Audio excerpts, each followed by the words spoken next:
He says, three things will never allow a Muslim's heart to be corrupted. And this is what we want. We want to have a healthy heart. A heart that would qualify us to meet Allah Azza wa Jalla on the Day of Judgment without any doubt, without any sin, that would allow us to enter paradise without any accountability. So these three characteristics, if you ensure that you have them in your heart will never be corrupt. It would never have or carry any grudges, and it would never betray. And this is what the word of the hadith means. The first thing is sincerity in deeds for Allah. And of course, the essence of Allah, the essence of Islam is to be sincere to Allah in whatever you do. Allah does not accept your deeds unless you have two conditions fulfilled. One, that you do these deeds for His sake. Two, that you comply with the sunnah of the Prophet ﷺ and you do not innovate. If one of the two conditions is not fulfilled, you're doomed and your deeds are rejected. Now, this needs episodes, but we don't have the luxury to do this. Ikhlas, sincerity, doing your deeds for the sake of Allah is the cornerstone of your ibadah.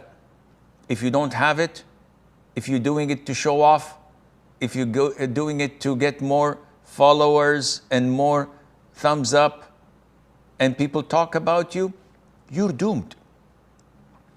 Always fight to purify your heart and to fill it with sincerity. Number two, advising the leaders of the Muslims.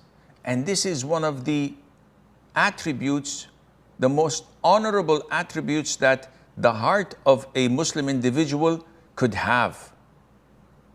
Advising the Muslim leaders. It's an indication that you love goodness for the Muslims, for their leaders, for the public. And this is a sign of Iman.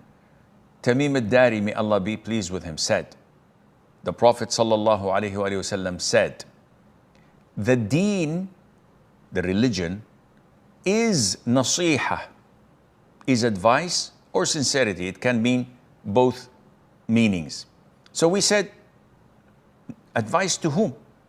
So the Prophet said, ﷺ, to Allah, meaning you have to be sincere to Allah, to His book, to His messenger, and to the leaders of the Muslims and their common folk. So you advise them and be sincere to them. And Ibn al-Athir, may Allah have mercy on his soul, says, advice. It is a phrase that you can describe so many things with, but essentially it is wanting goodness to the one you're giving advice to. And there's no single word that can fit this huge meaning. When you advise someone, why do you do this? Very simple. I want goodness to come his way. And this is why we should always be careful. When someone gives us an advice, not to take it offensively and not to be offended by it. Don't think that he's attacking you.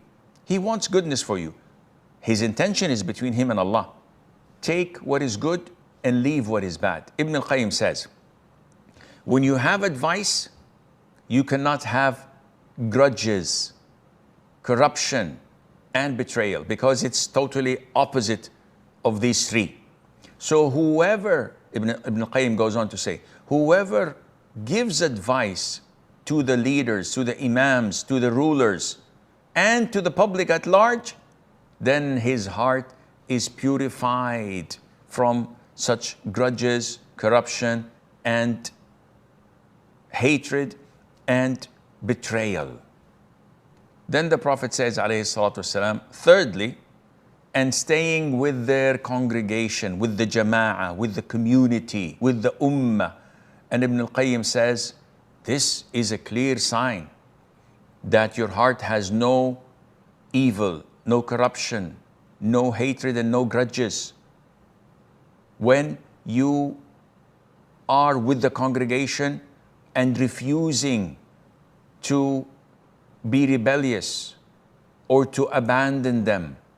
Because when you are with the congregation and you give them advice and you love them and you love goodness for them, then you love goodness for yourself. And that would mean that your heart is purified. Ibn al-Qayyim says, this is totally different to those who take sides and leave the congregation and the jama'ah. Totally different for those who poke Ahlul Sunnati wal Jama'ah and look down upon them, resent them, criticize them, like the Rafidah does, like the Khawarij, like the Mu'tazilah. All of these, they have their hearts filled with hatred, feelings of vengeance, betrayal.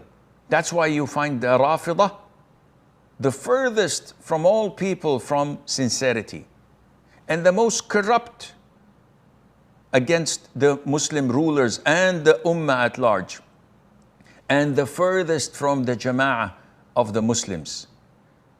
This is the testimony of the Prophet ﷺ. This is the testimony of the Ummah. And this is what they testify against themselves. Never ever there was an enemy of Islam except they would support him. And they would stand shoulder to shoulder with him. They would give him advice against the Ummah.